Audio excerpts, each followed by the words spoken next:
Hey y'all, what's good, beautiful people? It's your girl Tay, and I'm here yet again with another update video. So definitely make sure you guys smash that like button, comment down below, subscribe, then push your post notification bell button so that way anytime I upload a video, you will be notified. So listen, for the first time, I am prepared. So first things first, we're going to talk about what's going on with the White House, I guess you could say.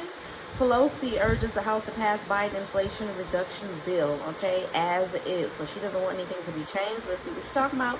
House Speaker Nancy Pelosi said on Tuesday, which was yesterday, she will ask members of the House of Representatives to pass without changes a $430 billion climate and prescription drug bill approved by U.S. Senate over the weekend, calling it a historic piece of legislation.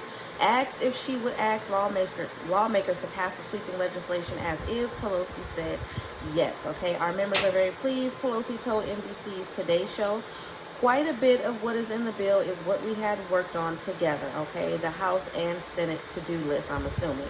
The bill's provisions on prescription drug costs were historic, she said, and welcomed its climate change initiatives.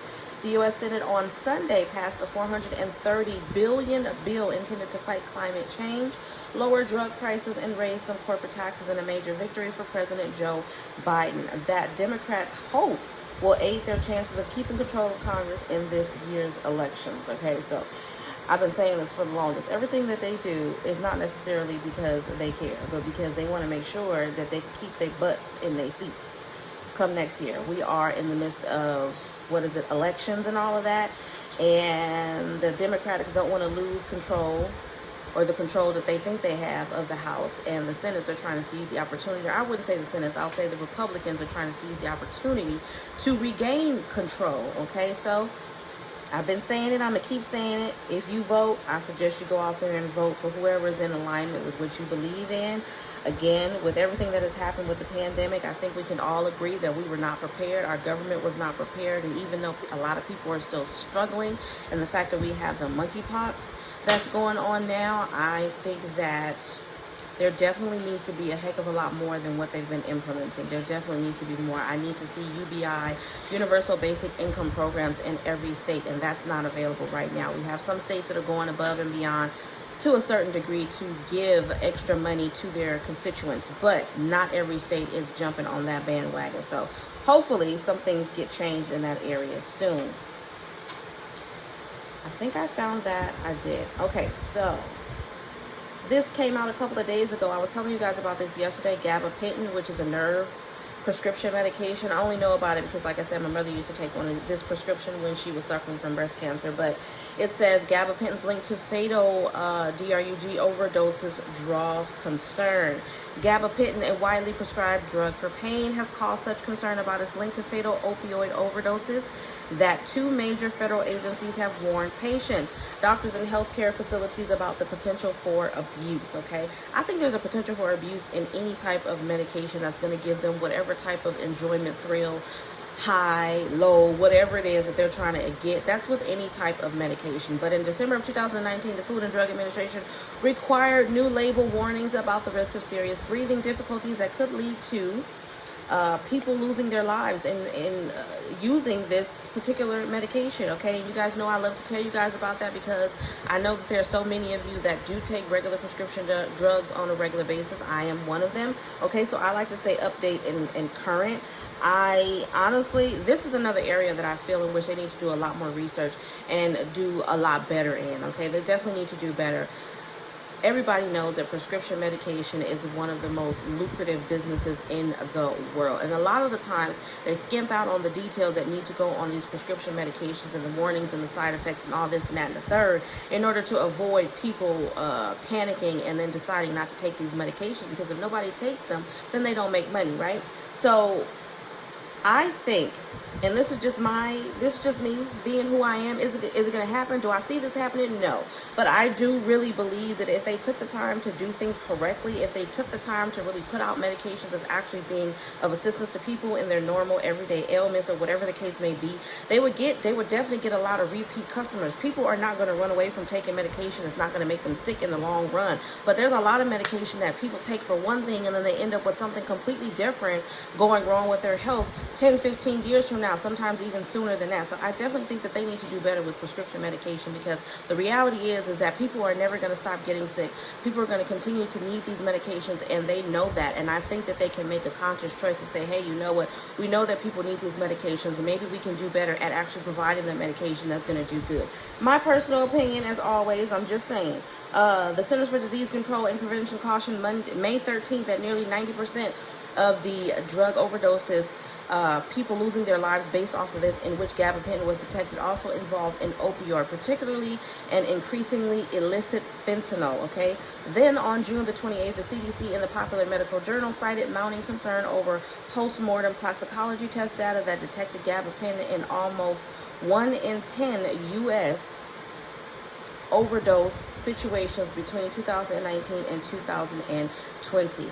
Though it was originally approved in 1993 as an anticonvulsant medication and also okayed by the FDA to treat painful complications of shingles, gabapentin's liberal prescribing has turned into a growing epidemiological threat. Again, I think that that is likely with so many more different prescription medications that are available. The reality is that the world, the United States in general, suffers really, really badly with their drug issues. You know what I mean? People taking them, people selling them, all of that is an issue in the United States of America. Again, another issue that they need to address. Not to say that climate change isn't okay, not to say that dealing with the prices and cost of prescription drugs isn't significant, but there are a lot of things that I feel like they barely touch on, if you guys hadn't noticed. Paying attention to the news now, it's like, well, why aren't you doing more about this? Everybody knows about how bad homelessness is, especially in California. They're doing some things, but they're not doing enough. You have public housing, but then there's a list. So it's like there's so many different things that they could be taking care of, but they're not. And I feel like a lot of the times they do just enough so that we can say, oh, they really are for us, and then we vote for them and keep them in their seats for another 5, 7 years, 2 years, however long that they in them seats. I think that they need to do better, and we need to start holding them more accountable. Again, that's just me. Moving on from that, trying to see if there was anything else that I wanted to bring you guys today. I don't think that there was, so we're going to end off with emergency SNAP maximum benefits for the month of August, you guys. Now, I am going to give you the payout dates because I didn't do that yesterday. So let me go to that screen. Give me one moment. Hold up. I'm talking like I'm still talking on the phone. Give me one moment. That's what I say all day long when I'm looking up something. Give me one moment. 1 second, please. Bear with me, please. That's all I say. Anyways, August, emergency SNAP maximum benefits, and no, there are no states currently approved right now for September. I'm pretty sure that won't come out until a little bit later on in this month, maybe next week, give or take. For August, we have Alabama, September the 1st, Alaska, August the 1st through the 31st, California, September the 4th and September the 9th, Colorado, August the 7th through the 12th, Delaware, August the 24th, DC, regular state issuance, Guam, which I know I don't have written down, is August the 19th, Hawaii is September the 12th, Illinois is August the 11th through the 19th, Louisiana, August the 2nd, no, August the 6th, 13th, 20th, and 22nd. Hold up. Maine, August the 10th. Maryland, August the 1st through the 31st. Massachusetts, September the 2nd. Michigan, August the 13th through the 22nd. Nevada, still no payout information, but let me just double check here because I don't want to say no and then it is updated. Nope. Still nothing for Nevada. So if you guys are living in Nevada, if you have that information, please drop it down below in the comment section, please. Sharing is caring. New Jersey, August the 1st through the 5th. New Mexico, all month long. New York City, we have August the 16th through the 29th, and then the rest of the state will begin August the 14th through the 18th, and then the 8th through the 11th. North Carolina, we have August the 22nd through the 31st. Ohio, August the 25th.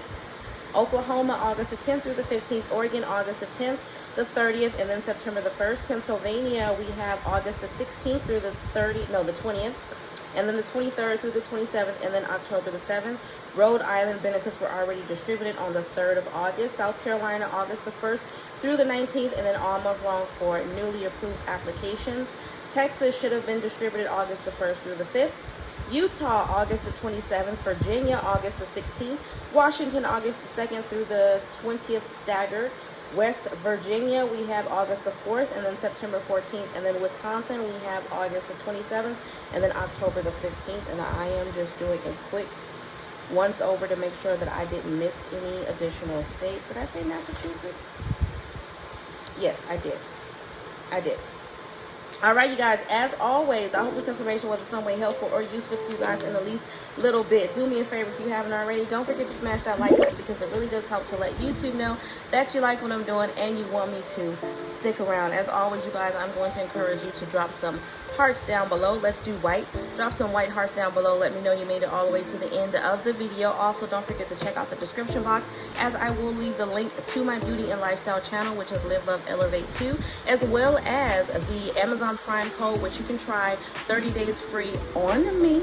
You ain't got to pay nothing, and you can get your stuff delivered in 24 to 48 hours. So check that out down below in the description box. As always, I'm going to say, remember to live, love, and elevate, you guys, and I will definitely see you guys in the next video.